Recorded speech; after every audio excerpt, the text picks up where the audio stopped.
12장 18절부터 27절까지 말씀입니다. 마가복음 12장 말씀, 마가복음 12장 18절부터 27절입니다. 신약성경 76페이지에 있습니다. 마가복음 12장 18절부터 27절까지 말씀, 우리 같이 한 목소리를 같이 말씀 받습니다. 부활이 없다 하는 사두개인들이 예수께 와서 물어 이르되, 선생님이여, 모세가 우리에게서 주기를 어떤 사람의 형이 자식이 없이 아내를 두고 죽으면 그 동생이 그 아내를 위하여 형을 위하여 상속자를 세울지니라 하였나이다. 7형제가 있었는데 마지가 아내를 취하였다가 상속자가 없이 죽고, 둘째도 그 여자를 취하였다가 상속자가 없이 죽고, 셋째도 그리하여 7이 다 상속자가 없었고 최후의 여자도 죽었나이다.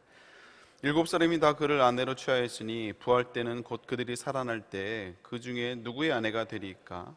예수께서 이르시되, 너희도 성경도 하나님의 능력도 알지 못하므로 오해함이 아니냐. 사람이 죽은 자 가운데서 살아날 때에는 장가도 아니가고 시집도 아니가고 하늘에 있는 천사들과 같으니라. 죽은 자가 살아난다는 것을 말할진대 너희가 모세의 책 중 가시나무 떨기에 관한 글에 하나님께서 모세에게 이르시되 나는 아브라함의 하나님이요 이삭의 하나님이요 야곱의 하나님이로다 하신 말씀을 읽어보지 못하였느냐. 하나님은 죽은 자의 하나님이 아니요 산 자의 하나님이라. 너희가 크게 오해하였도다 하시니라. 아멘. 오늘 말씀을 가지고 마가복음 50번째 말씀, 천국의 소망을 누리라라는 제목으로 함께 은혜를 나눕니다. 예수님이 마가복음 11장에 예수님이 성전 청결 사건을 일으키신 것은요, 그 당시 종교 지도자들이 이스라엘 사회에 엄청난 반향을 일으켰습니다. 특별히 종교 지도자들에게 이게 하여간 건드리지 말아야 될 걸 건드린 거예요, 한마디로. 지금 종교 지도자들이 이제 고난 주간의 첫날 이제 그 성전을 이제 청결하는 사건이 있었잖아요. 그래서 지금 그 사건을 이유로 계속해서 지금 이 종교 지도자들의 마음이 막 부글부글 끓고 있는 거예요. 그래서 오늘 이제 둘째 날 이제 고난 주간 이제 시작하는 예루살렘 성에 입성해서 둘째 날 계속해서 지금 그 논쟁을 벌이고 있는 겁니다. 그 성전을 청결했던 그 사건을 중심으로 해서 계속해서 논쟁을 하고 있는 거예요. 그래서 그 고난 주간의 둘째 날을 이제 변론의 날이라고 이렇게 표현을 하죠. 그래서 여러 가지 이슈들이 있죠. 종교적인 이슈뿐만 아니라 정치적인 이슈, 또 여러 가지 영적인 이슈까지 해서 예수님을 꼬투리를 잡으려고 종교 지도자들이 하여간 득달같이 지금 달려들고 있는 거예요. 오늘은 이 사두개인들이 예수님께 또 나와서 이제 부활의 문제를 가지고 논쟁을 펼칩니다. 이 사두개인들은 그 다윗 왕 때 그 사독의 제사장이었던 사독의 후손들이에요. 그래서 그러니까 다윗 이후로 이 이스라엘의 그 정치와 이런 종교에서 권력을 가지고 영향력을 행사했던 아주 이제 한마디로 말하면 이제 귀족들이죠. 종교적 귀족입니다. 이들이 독특한 것은 모세 오경만 믿어요. 모세 오경만 믿고 선지자의 글은 믿지 않습니다. 모세 오경은 딱 토라만 딱 믿고, 또 하나의 특징은 뭐냐면 부활을 믿지 않는 그룹이었어요. 그래서 이제 예수님께 이 부활의 문제를 가지고 이제 시비를 거는 것을 보게 됩니다. 우리가 담임 목사님을 통해서 설교에서 많이 들었잖아요. 이스라엘에는 이 계대법이라는 것이 있습니다. 이게 뭐냐면 그 아들이 이제 결혼을 해서 이제 아내와 결혼을 하고 이제 후손을 봐야 되는데, 아들을 낳아야 되는데, 이 상속자가 없이 만약에 병에 걸려 죽거나 사고로 딱 죽어요. 그러면 이 계대법에 의해서 그 형제들이 그 형수와 또 이제 결혼을 해서 이제 대를 이어주는 그런 제도가 이스라엘의 제도가 있었습니다.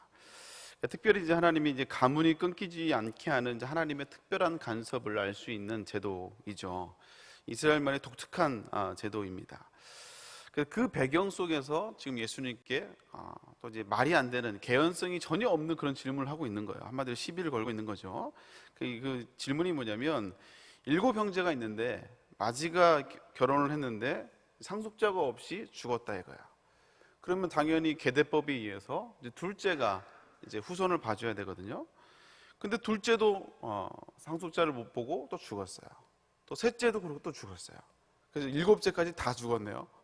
그리고 이제 여자도 죽었어요. 그러면 나중에 이제 부활한다고 하는데, 너희들이 부활을 믿는데, 그러면 부활하고 나면 이 여자는 누구의 아내가 되겠냐 이거죠. 누구의 아내가 되겠느냐? 이런 이제 난해한 질문을 지금 사두개인들이 예수님께 하고 있는 것입니다. 근데 이 질문 자체가 궁금해서 하는 질문이 아니고 이게 한마디로 이제 함정에 빠지게 하려고 곤란하게 하려고 낸 질문이에요. 그래서 이런 질문에 빠지면 안 돼요. 이런 질문을 이미 이 질문 자체가 곤란에 빠뜨리려고 하는 질문이기 때문에요. 이 질문 자체에 몰두하면 안 됩니다. 그러면 자칫 잘못하면 그 질문의 그 함정의 프레임에 빠져버리게 되는 거죠. 그래서 예수님도 그 질문의 프레임에 빠지지 않고 이렇게 말씀하세요. 24절 말씀 같이 한번 읽어볼까요? 읽습니다. 시작. 예수께서 이르시되 너희가 성경도 하나님의 능력도 알지 못함으로 오해함이 아니냐. 그러면서 예수님이 오늘 잠깐 천국에 대해서 부활 이후의 삶을 잠깐 소개해 주고 있습니다. 오늘 본문을 가지고 크게 두 가지를 살펴보려고 하는데요. 첫 번째는 오늘 본문에서 소개해 주고 있는 부활 이후의 천국의 모습을 우리가 잠깐 좀 살펴보려고 해요. 우리가 이제 그 부활 이후의 삶, 천국의 삶은 우리가 다 알 수는 없습니다. 우리는 그냥 계시해 준, 성경에서 말씀해 주시고 계시해 준 부분만 알 수 있는 거예요. 우리가 어떻게 다 완성할 수 있겠습니까?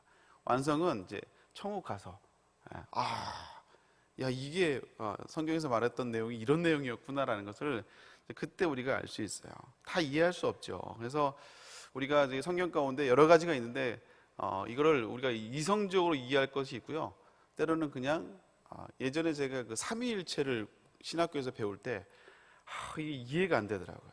삼위일체를 그냥 믿으면 되는데 삼위일체를 또 증명을 해요. 논증을 합니다. 근데 이 말이 그 말 같고 저 말이 저 말 같고 그래서 이 3학년 때까지 신대원 3학년 때까지 제가 이해가 안 되는데 그 나영아 교수님이라고 계세요. 이제 그분이 3학년 때 이제 그 수업 시간에 잠깐 하셨는데 그걸 통해서 제가 딱 이해를 했어요. 삼위일체를. 뭐냐면 그분이 뭐라 했냐면 삼위일체는 이 땅에서 우리의 이성으로는 이해할 수 없는 하나님의 독특한 존재 방식이라 이거예요. 그래서 그건 이해할 것이 아니고 천국 가면 안다. 근데 저는 그 말에 이게 딱 해결이 돼 버렸어요. 그 전까지 이게 해결이 안 되니까 도대체 이 말이 그 말 같고 그냥 믿으면 되는 거지 이거 어떻게 이거 해야 되냐 했는데 그 한마디에 이거는 이성으로 이해할 것이 아니고 천국 가면 주님을 만나면 그 하나님의 존재 방식을 이해하게 되는 거죠. 천국도 역시 마찬가지입니다. 우리가 이 땅에 있는 것도 다 이해할 수 없는데 천국도 계시해 준 부분만 이해할 수 있어요. 그래서 오늘 예수님이 이 논쟁을 통해서 천국의 모습을 잠깐 소개를 해줬는데 오늘 본문의 내용만 잠깐 살펴보면 첫 번째는 천국의 모습은 무엇이냐? 우선 25절 같이 한번 읽어볼까요? 읽습니다. 시작. 사람이 죽은 자 가운데 살아날 때는 장가도 아니가고 시집도 아니가고 하늘에 있는 천사들과 같으니라. 우리가 부활하고 또 영원한 천국에 거하게 되면 시집장가는 안 간다 이거죠. 시집장가 그런 차원을 뛰어넘는 장가하거나 뭐 결혼하고 시집가거나 이런 것이 아니라 천사들처럼 영광스러운 영원한 영광체로 존재한다고 오늘 성경에서 주님이 말씀하고 있습니다. 그래서 물론 우리가 이게 뭐 장례를 치르면 성도들을 위로하고자 이게 이제 우리가 천국 가면 또 우리가 부모님을 만나게 되고 또 우리가 또 가족이나 또 자녀들을 만나게 된다라고 이제 유족을 이제 위로하는 차원에서 얘기는 하긴 해요. 그렇지만 오늘 성경에 주님이 말씀하는 거 보면 우리가 천국에 가서 물론 가족을 만나면 서로 알아볼 수 있느냐? 알아는 보겠죠. 그렇지만 이런 부부의 관계, 이 땅에 있는 것처럼 뭐 이런 부부의 관계, 이런 차원을 뛰어넘는 그런 차원의 존재로 존재하게 된다는 거예요. 사실 어쩌면 그래서 지금 배우자를 또 천국에서 또 만나요? 이런 질문하시는 분들이 계시고, 그리고 또 만약 죽으면 그런 게 있잖아요. 남편은 일찍 죽었어요. 근데 이제 아내는 늦게 죽었어요. 늙어서. 그러면 천국 가면 남편은 그러면 젊을 때 그 모습으로 만나고 나는 늙은 모습으로 만나냐? 여러 가지 이슈들이 있잖아요. 근데 그런 차원이 아니라는 거죠. 그런 차원이 아니라 오늘 천국 천사처럼 하늘의 천사처럼 영광스러운 모습으로 주님께 존재한다라고 얘기를 하고 있어요. 만약에 좀 얘기한다면 우리는 그저 주 안에서 형제 자매요. 그리고 우리는 주님의 거룩한 신부로서 존재하게 된다는 것이지요. 그리고 이제 또 두 번째 살펴볼 것은요, 천국의 소망을 잃어버린 사두개인들의 모습을, 부활의 영광을 잃어버린 사두개인의 모습을 보게 됩니다. 이 기독교 신앙에서 정말 중요한 것이 부활 신앙이에요. 부활 신앙. 그런데 우리가 이제 복음을 이야기할 때, 교회에서 보면 또 성도들도 역시 이 복음을 이야기할 때 십자가에서 내 죄가 용서함 받는 이 대속의 사건이 너무 강조가 되고 이게 은혜가 되잖아요. 이게 너무 은혜가 되다 보니까 이 종종 부활을 가볍게 다룰 때가 있습니다. 이 십자가의 사건은 정말 크게 다루는데 부활은 좀 이렇게 가볍게 다루고 그냥 대충 휙 지나가는 것들을 보게 돼요. 그런데 이 구속의 완성은요, 십자가에서 주님이 우리의 죄를 위해서 대신 죽으신 그것만이 아니고 대속만이 아니고요, 죽음의 권세를 깨고 박살내고 다시 승리하신 이 부활의 이 구속의 완성이에요. 그래서 우리가 항상 신앙 고백을 할 때 십자가에 달려 죽으신 것만이 아니라 주님이 다시 죽음의 권세를 깨고 다시 부활하신 사건을 우리가 항상 우리 신앙 고백을 통해서 고백하잖아요. 그래서 기독교 신앙에서 정말 중요한 이 구속에서 필요한 것은 십자가뿐만 아니라 반드시 부활 사건까지 같이 가야 된다는 것이죠. 어느 한쪽으로 치우쳐져서는 안 된다는 거예요. 그래서 우리의 믿음의 선배들을 보면 이 부활 신앙이 분명했을 때 믿음의 선배들은 어떤 고난과 역경이 있어도요, 하나님을 바라보는 그 신앙을 놓치지 않고 믿음의 길을 간 것을 우리가 볼 수가 있다는 것이죠. 우리가 이 부활 신앙을 잃어버리고 단순히 죄 용서함 받은 것에만 우리의 관심이 가 있잖아요. 그러면 우리의 시선은 점점점 이 땅에 살아가는 것에만 관심이 갈 수밖에 없어요. 부활 신앙을 우리가 놓쳐버리면요, 우리 시선이 그냥 이 땅에서 형통하고 이 땅에서 평안한 것에만 우리의 시선이 꽂히게 되어 있습니다. 그래서 우리가 이렇게 평탄한 시대를 살아가고 이게 물질 만능주의 시대를 살아가고 있잖아요. 그래서 뭐 많은 사람들이 얘기하기를 한국은 돈만 있으면 정말 편한 나라라고 이렇게 얘기를 해요. 모든 걸 다 해주잖아요. 돈만 있으면 다 해줍니다. 그런데 그런 게 우리가 풍요로운 시대를 살아가고 있음에도 불구하고 우리가 때로는 물질의 어려움을 경험하기도 하고 또 여러 가지 뭐 건강이라든지 삶의 문제들을 만나요. 그러면 우리의 신앙이 현실에만 꽂혀 있잖아요. 그러면 그 현실의 문제 때문에 우리가 누리고 있는 이 구원의 감격이라든지 부활의 영광을 다 잃어버리는 거예요. 그래서 이 땅에 구원의 감격은 있지만 우리 삶 속에서 여러 가지 다가오는 고난과 여러 가지 문제들을 그 문제에서 헤어나질 못해요. 늘 그 근심과 걱정 가운데 살아가게 된다는 거예요. 여러분, 오늘 이 사두개인들은요, 부활의 영광을 잃어버린, 천국의 소망을 잃어버린 이 사두개인들. 그래서 이들은 죽음 이후의 삶에는 관심이 없었어요. 그들의 유일한 관심이 뭐냐면 어떻게 하면 이 땅에서 더 많은 것을 누리며 살아가는가, 여기에 사두개인들의 관심과 목표가 있었다는 것이죠. 그래서 그들의 마음에는 뭐 죽음 이후에 이거 상관없어요. 그냥 이 땅에서의 현실적인 계산과 생각이 그들에게는 사로잡혀 있었고 그것이 중요한 삶을 살고 있었다는 것이죠. 그래서 오늘 주님이 뭐라 그래요? 예수님이 말씀하신 것처럼 너희들이 성경도 하나님의 능력도 알지 못함으로 오해했다라고 얘기하고 있습니다. 너희들이 잘못 알고 있다 이거야. 잘못된 신앙이라는 거예요. 자기들이 편한 대로 신앙생활하는 것입니다. 하나님이 말씀하시고 성경에 기록된 것을 다 받아들이는 것이 아니라 자신들이 편한 것만 받아들이는 거예요. 자기들이 좋아하는 말씀만 받아들인다는 것이죠.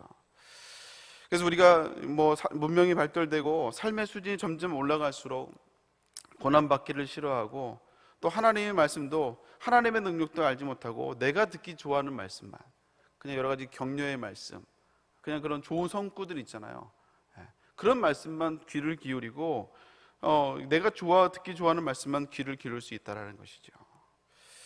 사랑하는 성도 여러분, 천국의 소망을, 부활의 영광과 감격을 늘 기억하며 살아갈 수 있는 저와 여러분 될 수 있기를 주님의 이름으로 축복합니다. 그래서 천국의 소망을 잊지 않는 방법이 뭐가 있을까요? 우리가 인식의 전환이 좀 필요한데 이거 한 가지만 딱 붙들고 가면 좋을 것 같아요. 우리가 드려지는 그 예배가 단순히 그냥 종교 활동이고 신앙 생활이 아니고요, 이 자체가 천국을 맛보는 것임을 여러분 기억해야 돼요. 아멘입니까? 예배가 우리가 하나님께 드려진 예배가요, 단순히 종교 활동으로 드려지는 게 아니에요. 사실은 천국을 연습하는 것이고 천국을 맛보는 것입니다. 그 사도 요한이 환상을 통해서 하나님이 천국의 모습을 보여줄 때 이렇게 설명을 해요. 요한계시록 5장 13절에 보면, 내가 또 들은 이 하늘 위에와 땅 위에와 땅 아래와 바다 위에와 또 그 가운데 모든 피조물이 이르되 보좌에 앉으신 이와 어린 양에게 찬송과 존귀와 영광과 권능을 세세토록 돌릴지어다 하니, 이렇게 이 천국의 모습을 그렇게 고백하고 있거든요. 모든 피조물이 하나님과 또 어린 양의 예수님께 찬송과 존귀와 영광과 권능을 돌리는 그 장면을 환상을 통해서 하나님이 보여주셨어요. 천국의 모습이 그렇다라는 거예요. 우리가 영원한 천국의 부활을 통해서 천국에 가서 주님과 함께 안식하고 했을 때 우리가 하는 일이 뭐냐? 주 일이 뭐냐? 하나님께 영광을 돌리고 예배하는 일입니다. 아멘입니까? 천국 가서도 예배만 드린다고요? 고민해 봐야겠는데. 왜냐하면 우리가 온전히 이 예배의 감격을 못 누리기 때문에 그래요. 근데 우리가 뭘 통해서 알 수 있냐면, 우리가 은혜를 처음 경험하면, 예배를 통해서 은혜를 맛보면요, 그렇게 우리가 너무나 감격스럽고 너무나 기쁘잖아요. 그렇죠? 아멘입니까? 네. 우리가 예배를 드려서 정말 하나님의 은혜를 경험하게 되고 주님을 인격적으로 만나면 너무 좋은 거예요. 너무 감격스러운 거예요. 여러분, 그래서 그 예배를 통해서 우리가 천국의 맛배기를 보는 거예요. 그래서 이게 내가 이게 은혜를 조금만 맛봐도 이렇게 좋은데, 내가 주님을 배우면, 진짜로 뵈면 얼마나 기쁠까, 얼마나 감격스럽고 얼마나 영광스러울까. 여러분, 이것이 우리가 천국의 예배를 통해서 천국을 맛보는 것입니다. 맛보는 거예요. 오늘 이제 찬송가를 490장을 불렀지만, 제가 좋아하는 찬양이 주와 맞이할 그때라는 찬양이 있어요. 한번 유튜브 검색해서 한번 들어보십시오. 가사에 보면 주와 맞이할 그때라는 곡의 그 가사에 보면 이 내용이 이렇게 돼 있어요. 영원한 시간을 빚으시고 영원한 생명을 놓으신 주. 우리 하나님은 영원하신, 우리 차원이 다른 거죠. 근데 한낮 숨결 같은 세월을 딛고 당신의 오심을 기다리네. 그래서 후렴부 부분이 이렇습니다. 주와 내 영혼이 서로 마주할 그때 근심의 옷을 벗고 영혼을 살리. 주와 내 영혼이 서로 마주할 그때에 고뇌의 옷을 벗고 영혼을 누리리 라는 찬양이에요. 이런 가사입니다. 오늘 가사를 보면 영혼을 살리, 영혼을 누리리. 영혼을 누리리. 여러분, 그렇습니다. 여러분, 우리가 물론 이 땅을 살아가는 게 물론 기쁠 때도 있지만 고난도 있고 역경도 있고 힘듦이 있을 때가 있죠. 그러나 그럼에도 불구하고 우리는 영원한 천국을 맛보며 살아갈 수 있어요. 뭘 통해서? 우리 예배를 통해서. 아멘입니까? 이 예배를 통해서 천국을 맛봐야 돼요. 여러분, 마트나 이런 데 가면 맛있는 거 있으면 어떡합니까? 한 입 먹고 줄 서서 먹고, 저는 한 바퀴 또 돌아와서 또 먹거든요. 그 자리에 또 먹으면 좀 그러잖아요. 눈치 보이니까 이게 정신없을 때 하나 먹고 한 바퀴 또 돌아가지고 또 먹어요. 이 맛배기가 그런 거예요. 맛배기가. 그러고 이제 사는 거죠. 우리도 예배를 통해서 이 천국의 이 부활 이후의 삶을, 천국을 맛봐야 돼요. 그래야 또 예배가 사모가 되고, 그러면서 천국을 누리며 살아가는 것입니다. 그런 말이 있죠. 연습은 실전같이, 실전은 연습같이. 우리가 살아가는 이 모든 우리의 예배가 사실 연습이죠. 천국을 연습하는 겁니다. 그런데 그냥 연습하는 게 아니라 실전처럼, 그래서 천국을 맛보듯이. 그래서 오늘 우리가 예배를 드릴 때 그렇게 좀 기도했으면 좋겠어요. 주님, 오늘도 예배를 통하여서 그냥 늘 드려지는 예배가 아니라 오늘 예배를 통해서 천국의 맛을 보게 하시고, 그리고 부활의 영광을 맛보는, 부활의 영광을 누리는 그런 예배가 되게 해달라고. 늘 예배에 들어갈 때마다, 특히 오늘 철야 예배, 그런 마음으로 기도하면서 예배를 드리시고 은혜의 이 천국의 이 감격을 누릴 수 있는, 부활의 영광을 누리며 예배할 수 있는 신앙생활 할 수 있는 저 여러분 될 수 있기를 주님의 이름으로 축원합니다. 기도하겠습니다. 하나님, 감사합니다. 우리가 이 땅을 살아가며 참 구원받은 감격도 참 귀하지만 그러나 우리의 시선이 사두개인들처럼 이 땅에만 고정되어 있는 것이 아니라 우리 영원한 천국을 바라보며 부활의 영광과 감격을 우리가 고백하며 살아갈 수 있는, 바라보며 살아갈 수 있는 우리 모든 성도들 다 될 수 있도록 주여 인도하여 주옵소서. 특히 예배를 통해서 정말 우리가 천국의 맛을 아버지 맛보기를 보기를 원합니다. 감격이 있는 예배가 되게 하여 주옵시고 정말 아버지 예배를 통하여서 다시 한번 천국의 감격과 천국의 맛을 보며 영광을 누리는 우리 모든 성도들 다 될 수 있도록 하나님 함께 하시고 인도하여 주시옵소서. 감사합니다. 오늘 주 앞에 나오며 귀한 예물 드립니다. 감사의 예물 드리며 하나님 우리 양명 집사님을 불쌍히 여겨 주시옵소서. 붙잡아 주시옵소서. 치료의 강선을 함께하여 주옵시고 여러 가지 기도 제목들이 있습니다. 아버지 간절히 빽빽하게 쓰여지는 이 기도 제목들 하나님이 응답하여 주시고 함께하여 주시옵소서. 하나님 붙잡아 주시옵소서. 믿음의 가정을 이루게 하여 주시옵소서. 또 1,000번째 예물 드립니다. 기도 제목들 하나님께서 응답하여 주옵시고 삶을 통하여 하나님을 고백하며 간증하는 복된 인생을 살아갈 수 있도록 인도하여 주시옵소서. 감사드리며 예수님의 이름으로 기도 올리옵나이다. 하늘에 계신 우리 아버지여, 이름이 거룩히 여김을 받으시오며 나라의 마옵시며 뜻이 하늘에서는 것 같이 땅에서도 이루어지이다. 오늘 우리에게 일용할 양식을 주옵시고 우리가 우리에게 죄의 지은 자를 사하여 준 것 같이 우리 죄를 사하여 주시옵고 우리를 시험에 들게 하지 마시옵고 다만 악에서 구하시옵소서. 나라와 권세와 영광이 아버지께 영원히 있사옵나이다. 아멘. 우리 함께 기도하며 나갈 때 말씀을 기억하며 하나님 오늘도 다시 한번 예배를 통하여 천국을 맛보며 살아가게 하여 주옵소서. 영혼을 누리며 살아가는 우리가 되게 하여 주시옵소서. 오늘 찬양배 가운데도 그런 삶을 살게 해달라고 또 여러 각자 기도 제목을 놓고 주여 세워 주기도 돌아갑니다. 주여 주여